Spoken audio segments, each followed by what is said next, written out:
It's time for the history of Bandai Namco. Bandai was founded in 1950 in Japan. The company would start producing metal toy cars along with a more limited line of swimming products. In 1955, the company would pull an industry first with the introduction of their product guarantee system. For the next 5 years, they would expand the business and their product lines in Japan until in 1960 they started to sell their products internationally. The company would acquire the rights to Astroboy in 1963, which would be the company's first licensed success.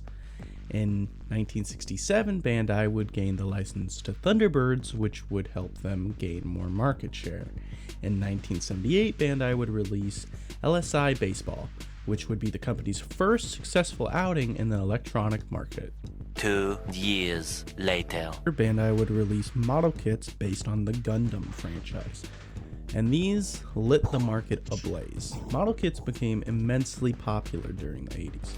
In 1982, Bandai would make its own animation studio in an effort to promote their toys. In the following year, the company would release their first video game on the NES. This game was based on their insanely popular muscle franchise, also known as,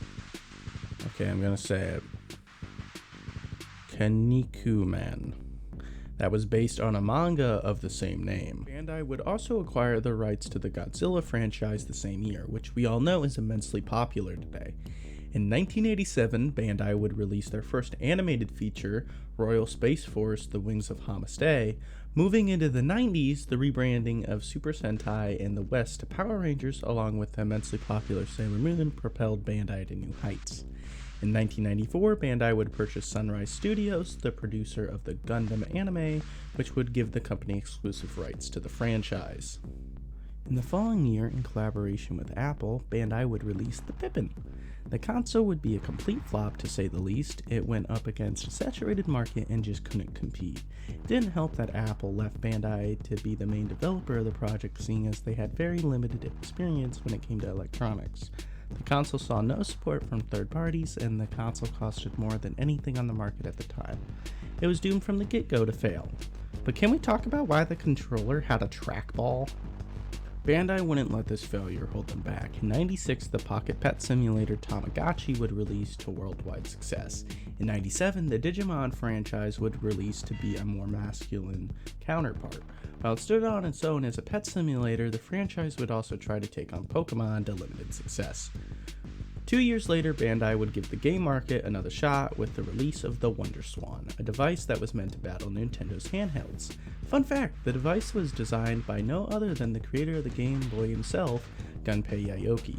Gunpei saw the WonderSwan as a return to form after his failure that was the Virtual Boy. Sadly, he never saw it come to fruition, as he was killed in an accident on a highway 2 years before the device was released. The device had better battery life, more colors, allowing for more detailed graphics, and only costed a reasonable $42 on release. The handheld seemed to have everything going for it, so what happened? Well, one factor is timing. The device launched right around the release of the Game Boy Color.